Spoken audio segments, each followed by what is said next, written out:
Today we're diving into a topic that's been on everyone's lips, the stunning transformation of San Francisco into a ghost town.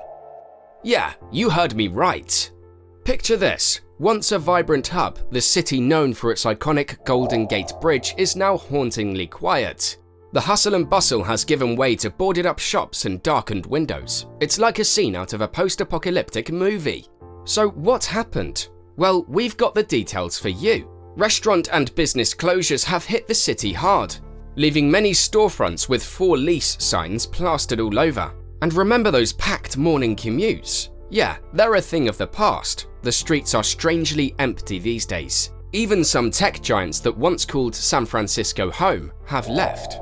They've hightailed it out of town, leaving behind empty buildings and a trail of confusion. People have been priced out, forcing many to seek greener pastures. Today we'll be exploring the causes behind this rapid decline. We'll discuss factors that led to these woes and examine what the future holds for this hollow city. If you're enjoying this video and want to stay up to date with all the latest content, don't forget to hit that subscribe button and ring the notification bell. Let's get started. First up, let's talk real estate. Picture this, an astonishing 18.4 million square feet of space are available for lease or sublease in downtown San Francisco. That's right, enough room to accommodate a whopping 92,000 employees. It's like having 13 Salesforce towers up for grabs. It's safe to say the office vacancy crisis in the heart of the city is hitting an all-time high. But that's not all. Shopping in downtown San Francisco has been facing its fair share of challenges too. Even before Nordstrom decided to close, not one but two stores in the area, sales tax revenue data was showing signs of a struggle. Sure, sales tax isn't the be-all and end-all of San Francisco's finances, but it gives us a glimpse into how consumer spending has shifted over time. The numbers tell an interesting story. In 2022, San Francisco's sales tax revenue amounted to approximately $141 million, marking a hefty 22% decrease from the $181 million generated in 2019, adjusted for inflation. And guess what? Downtown sales were hit the hardest, continuing to grapple with the pandemic's aftermath even 2 years later. Let's break it down further. Revenue from businesses in the south of Market neighborhood took a nosedive, plummeting by 34% from $21 million in 2019 to $14 million in 2022. Meanwhile, the financial district South Beach area, known for its bustling commercial scene, experienced a 30% drop from $41 million to $28 million. But what caused this? Let's explore them one by one. Reports have shown that this year alone the police have responded to a staggering number of incidents, including 74 petty thefts and 30 cases of grand theft. That's a lot of stolen goods walking out the door. And it's not just small items, we're talking about significant losses for businesses in the area. In fact, just a few weeks ago, a Whole Foods store nearby abruptly closed its doors due to safety concerns for their employees. It's no wonder they had to take such drastic action when you consider the regular emergency calls they were making, ranging from medical crises to assaults. Tragically, in September of last year, a man even lost his life due to a drug overdose in one of the store's bathrooms. This is a stark reminder of the drug crisis gripping this city. And speaking of safety concerns, last week, a Walgreens store near Westfield Mall became the site of a fatal shooting. It's disheartening to hear that a private security guard allegedly resorted to using lethal force against a shoplifter. These statistics and incidents paint a troubling picture of the quality of life issues that San Francisco residents are facing. And that's not all. It's been years, but the city of San Francisco is still feeling the effects of the COVID-19 pandemic. One of the most visible changes in the city's landscape is the surge in empty offices.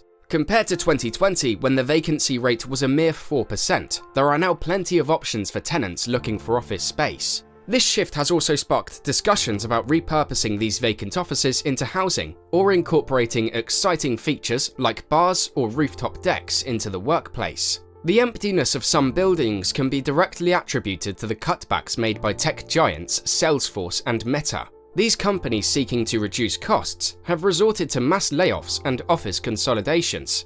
As a result, their offices are now largely vacant, creating further opportunities for new tenants to take advantage of the available spaces. In addition to changes in the commercial real estate sector, the pandemic has had a significant impact on San Francisco's housing market.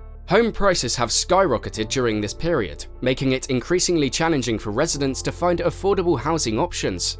The combination of remote work and the desire for more space has driven up demand, pushing prices to unprecedented levels. While these levels are beginning to decline in early 2023, they still remain unaffordable to most folks in San Francisco. Salesforce, the largest private employer in the city, has fully embraced remote work and is capitalizing on the vacant office spaces. They have listed their offices for lease at various locations, such as 50 Fremont, Salesforce Tower, and 350 Mission Street. Similarly, their subsidiary, Slack, has left its former headquarters at 500 Howard Street, which is now 95.4% vacant, and has listed sublease space at 45 Fremont Street, where 60% of the space remains unoccupied. While the tech industry and major corporations have adapted to remote work, the impact on small businesses in San Francisco has been more challenging. With office workers mostly staying away from the area, even before the pandemic hit, many local retailers have had to close their doors. The absence of foot traffic and the subsequent decrease in customers have made it difficult for small businesses to stay afloat.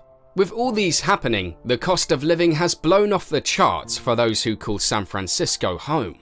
The recent inflation has had quite an effect on people. The cost of goods and services has been steadily increasing, and it's taking a toll on everyone's wallets. From groceries to transportation, everyday essentials are becoming more and more expensive.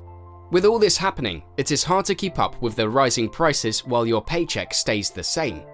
Businesses have also begun shutting their doors left and right, job opportunities have dwindled, and incomes have taken a nosedive. When people don't have money in their pockets, it becomes increasingly difficult to keep up with the rising prices of goods and services. And let's not forget about the interest rates. They've been climbing steadily, making it harder for businesses to secure loans. Without the necessary financial backing, many businesses are struggling to stay afloat, and some are even forced to shut down.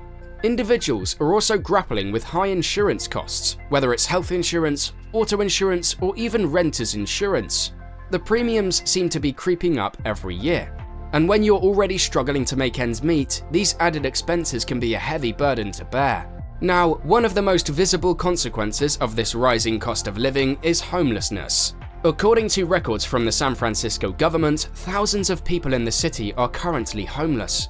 And while shelters provide some relief, they are not a long-term solution. While it's true that home prices have experienced some dips, that doesn't necessarily mean things have gotten more affordable. Recently, the Federal Reserve Bank of Atlanta revealed its assessment that San Francisco is currently at its most unaffordable point in at least a decade. However, there is optimism and potential for a bright future on the horizon, with one of the pressing issues in San Francisco being the rise of open-air drug markets and related crime rates. Governor Gavin Newsom has taken action by calling in the California Highway Patrol and the California National Guard to combat this problem. With their combined efforts, there is hope for a reduction in crime rates and a safer environment for residents and visitors alike. Also, despite the economic impact of global tech layoffs, San Francisco has managed to weather the storm better than many other cities. The city's unemployment rate remains relatively low at 3%, higher than the previous year, but still significantly lower than historic trends. Ted Egan, the city's chief economist, believes that having vacant office spaces is preferable to having a large number of unemployed people.